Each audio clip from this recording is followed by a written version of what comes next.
Hey everybody, Elgin here. Real quick, I'm getting this question. I've spoken about it often. Is why should I buy a home right now?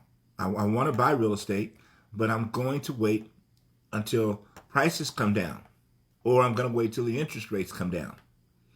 Those are the questions that I get. Right? Get them repeatedly, understandably. But here's the deal. So start that with a quick story. And that quick story is that when we purchased our first home, I was 1989, and when we purchased a townhome, that was the time the interest rates were a little over 14%, a little over 14%, and we had to buy our interest rate down with our money, and we didn't have a lot, and bought that interest rate down to 12.5% to get into a piece of property to own our own home, right? And right now, we are at rent interest rates that right now, running around 7.5, somewhere in there is what they're at, bouncing back and forth. And I hear people say, well, okay, the rates are so high. Well, the rates are nowhere near as high as they were when we purchased. But that's what was going on at the time. You see, here's the deal, is that people are looking in the rearview mirror at interest rates that were, 2.5, 3.5, 4%. But in the history of interest rates with them in the marketplace, they've never been that low. That was not the norm. See, those were the opportunities to do certain things and get in, and money was a little bit more free, and the economy was in a different place. It's not there anymore. It's not there anymore. So here's kind of what you have to decide. You have to decide wherever you live, do you want to begin to build equity in it and build your piece of the rock for yourself? Or you're going to continue to rent. And you're going to rent and you're going to build equity for someone else's family. See, the only alternative is, it's kind of like, it's not living somewhere of a permanent residence. And nobody wants anybody doing that. So you get in right now. You get in where you can fit in. You get in where you can fit in, and realistically, at some point, will rates maybe come down a little bit? Possibly. When? I don't know. I don't know. I mean, it could be a year from now. It could be 2 years from now. It could be like when I was in the business when it was 10 or 15 years before the rates came down. Easily.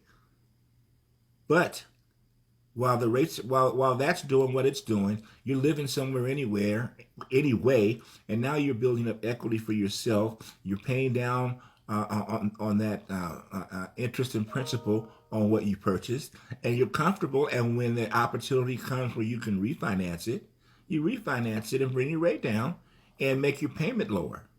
And or maybe, making to buy another residence or do all of that, any of that stuff. But see, here's the problem. If you're waiting for interest rates to go down, or even worse, you're waiting for prices to go down. First of all, if you calculate how far down the price has to go on a piece of property versus the interest rate, on how much of a difference it makes in your mortgage payment, it doesn't make sense. I mean, that the price of that property is going to have to drop dramatically versus an interest rate rise for it to get down to where you probably feel comfortable. You feel that, okay, the prices are low now and it's off. Your price comes down 20%, but you will be surprised that your payment won't come down much. Your payment won't come down much if the prices drop 20% right now. So then you have to ask yourself realistically, are the prices going to drop 20%? Well, as we speak right now, because things can always change, but if you speak right now, there's no reason for prices to come down like that. Why?